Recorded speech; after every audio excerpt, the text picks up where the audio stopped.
Hey everyone and welcome to Storytime. My name is Jake and today we are going to look at the subreddit r/entitledparents, where people tell us their stories of crazy mums and dads who think they're entitled just because they have kids. If you're new around here, please hit subscribe down below so that you never miss out on another video. But for now, let's sit back, relax, and enjoy some Reddit stories.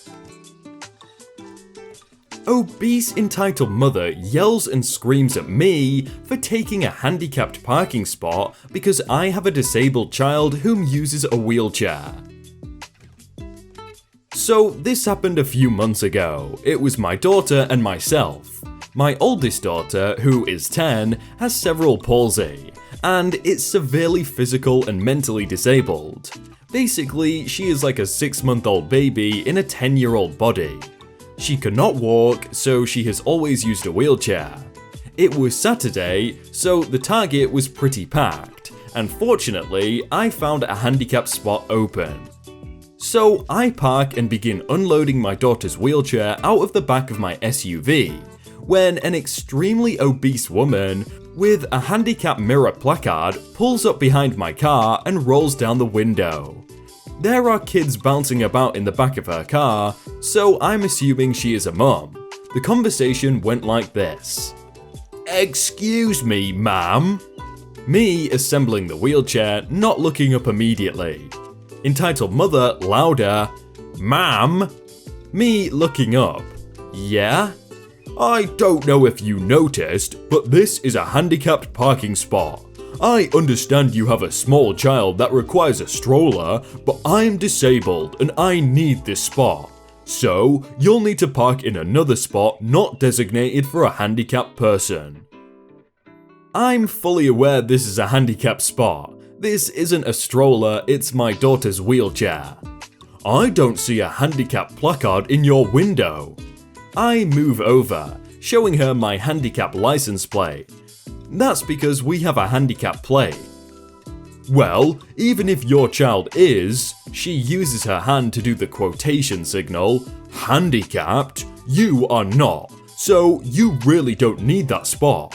You could easily park in the back of the lot and load her up and walk a few extra feet to the store.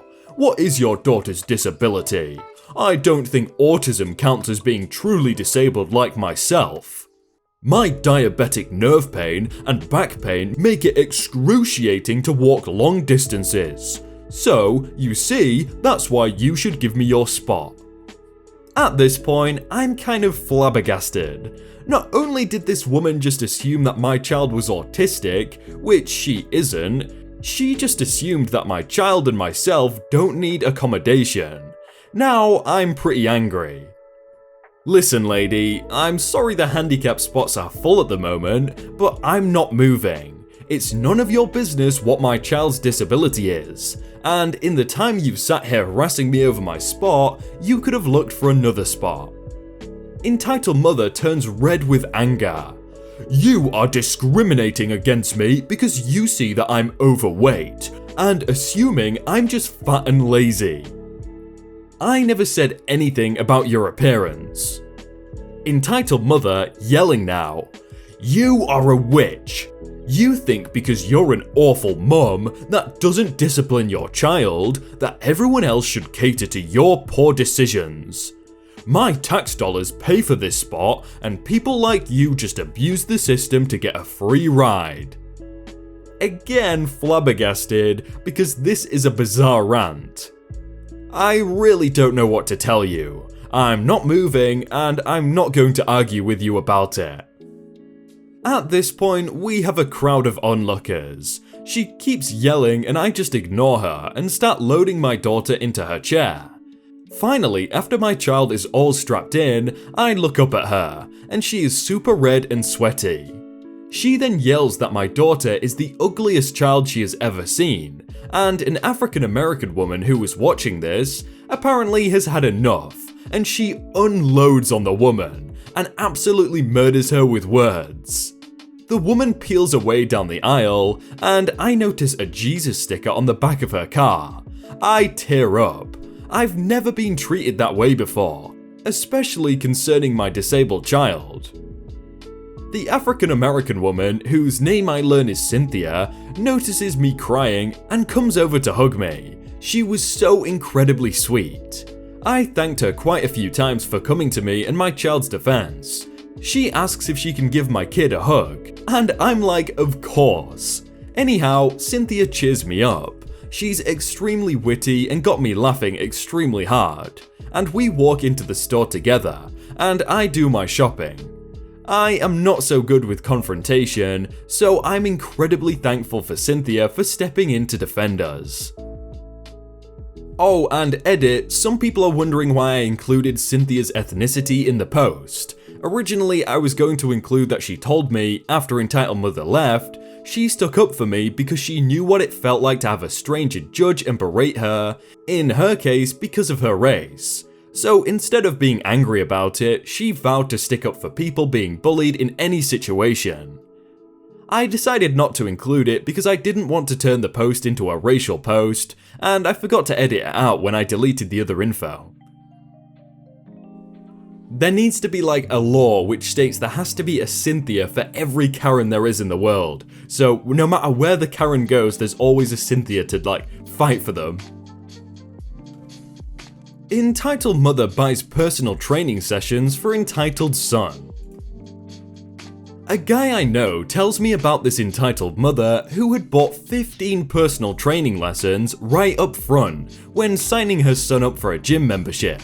Son age 17. The first session, she accompanies the son. The guy I know thinks this is alright for the first lesson. He was told the son has never been in a gym and thought he maybe was a bit shy or nervous.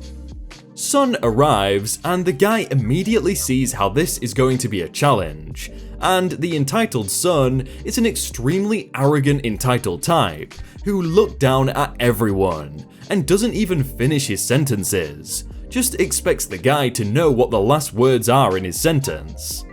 Besides that, he is an extremely lazy type. 20 minutes in, entitled mother asks how long it will take for her son to be fit. The guy tells her that getting in shape actually goes faster than you think, if you put in the work and adjust your diet, but extreme do-overs for most people will really hurt them mentally. Entitled mother points with her finger directly at one of the younger, extremely pumped bodybuilders. How long times does it take for my son to be like that? I don't think that's so relevant right now. How long time? With discipline training, years maybe? Years? What if I buy those drugs that make you grow, for him? Let's focus on getting your son knowing the exercises. I need him in shape like that in January, 4 months away. I don't really think that's a goal what is realistic, sorry. Are you not a personal trainer? And I've heard those growth drugs can do that. It's not my job to talk about such stuff. Let us get on with the next exercise. Entitled mum gets extremely negative after that, coming with remarks like it was the guy's job to get her son the growth drugs and stuff like that. Lesson 1 ends. A couple of days later, it's lesson 2, and entitled mother again joins. Same bad attitude. Essentially repeat of lesson 1. Lesson 3, entitled mother this time asks the guy if they could talk in private. The mum shows the guy some photos of extremely handsome and well-trained fitness models on her phone, telling the guy that she wants her son to be like this when they go for a vacation in January. The guy tells me that he tried in the most polite way to tell her that that is impossible, and those guys also are blessed with the perfect genes for those results. This was maybe not the smartest comment, as the entitled mother grabs her son and leaves the gym. He later that day got informed that the entitled mother had phoned in, had cancelled all the lessons and her son's gym membership, informing them that she would find a better place for her son, who is motivated to get her son like she wanted him to be. That's the story I was told. That has got to be the weirdest parenting advice ever. Like, I really need steroids for my son, like right now. I want him to destroy his body with them. Like, what? Entitled mother thinks she owns her daughter's dorm room and can control who comes in. I used to work as a desk assistant in a dorm room building for my university. Basically, my job was to help if a student locked their keys inside or wanted to put a work order in. One day, I just sat down for the 8 PM to 12 AM shift, and I see a very angry middle-aged Karen approaching me. I knew it was family weekend, and that's why she was probably in there, but I didn't know what would come next. Also, if anyone ever stayed in a dorm room, you know they are not large, usually. EM entitled mum, me, D poor daughter, and H husband. Can you help me? Can you help? Maybe. What seems to be the issue? Me and my husband are trying to sleep, and our daughter's roommate is up, and her roommate's boyfriend stopped by and left his shoes on the floor. Me thinking, why didn't you get a hotel? Well, ma'am, half of the room belongs to her roommate. I can't stop them from being awake at 8 PM. I can't even leave this desk.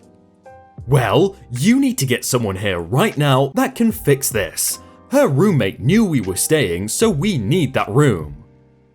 Her roommate has a right to be there and is under no obligation to leave. If anything, she's being nice by not complaining that you are taking up her space. The poor daughter enters in crying. Mum, stop and come outside right now. I told you you wouldn't like this, and you didn't listen, and now you are ruining this visit. They both go outside. The husband enters. Please tell me I'm not the only one whose wife did this. Of course I am. He mutters about how they should have gotten a hotel as he goes outside. In short, a mum thought she could kick her roommate out of the dorm room so she and her husband could use it as their personal hotel. I feel sorry for everyone but the mum. Actually being in that room must have been hell, and I still wonder to this day where she wanted that guy to put his shoes other than the floor. Wait, you don't know that you're supposed to put each shoe on one side of the doorknob? You gotta put one on the inside and one on the outside. You weren't waiting to park, lady, you were parked. So here's what's up. I get off work and remember I need a couple of things from the store. Not enough to warrant a full-on trip to the grocery, rather I opt to stop at a gas station or Quickie Mart on the way home. Now it's almost rush hour, so as I'm pulling up all the parking spots are full, and one car is parked in the middle of the lot, not an actual marked space but out of the way of the traffic, as you do. I was originally gonna pull up next to them when a car pulls out of an actual parking spot near the door.